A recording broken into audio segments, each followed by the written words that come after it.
প্রধান বিচারপতি ওবায়দুল হাসান দেশে চলমান দুর্নীতি অনিয়ম নিয়ে মুখ খুলেছেন।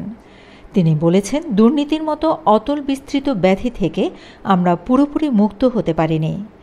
আমাদের উন্নয়নের সুফলগুলো দুর্নীতির চোরাবালিতে তলিয়ে যাচ্ছে। আমাদের উজ্জ্বল অর্জনগুলো দুর্নীতির অন্ধকারে ম্লান হয়ে যাচ্ছে। এই দুর্নীতি আমাদের জন্য একদিকে যেমন কলঙ্কের, অপমানের, তেমনি বর্তমান প্রেক্ষাপটে আমাদের এগিয়ে যাওয়ার পথে সবচেয়ে বড় অন্তরায়, আমাদের সুবিচারবোধের উন্মেষের পথে বৃহত্তম প্রতিবন্ধক।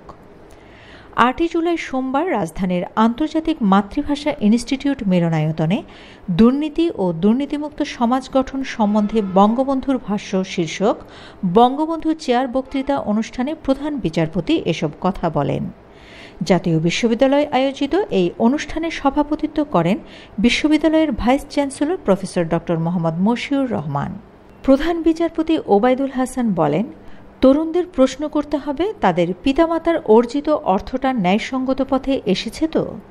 স্ত্রীদের কৌতূহল থাকতে হবে, স্বামীর বিত্ত বৈভবে অবৈধ অর্থের অংশ নেই তো? বন্ধু পরিজনদের সচেতন হতে হবে, নিকটজনের উপার্জনটা সঠিক নিয়মে হচ্ছে তো? এটাই সামাজিক সচেতনতার প্রথম ধাপ।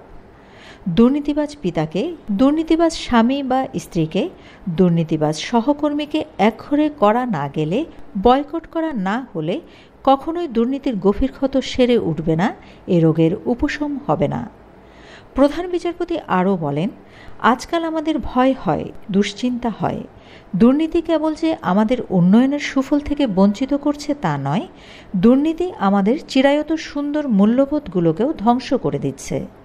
কেবল আইন দিয়ে সব সমস্যার সমাধান হয় না উল্লেখ করে তিনি বলেন, এজন্য দরকার সচেতনতা ও সামাজিক আন্দোলন।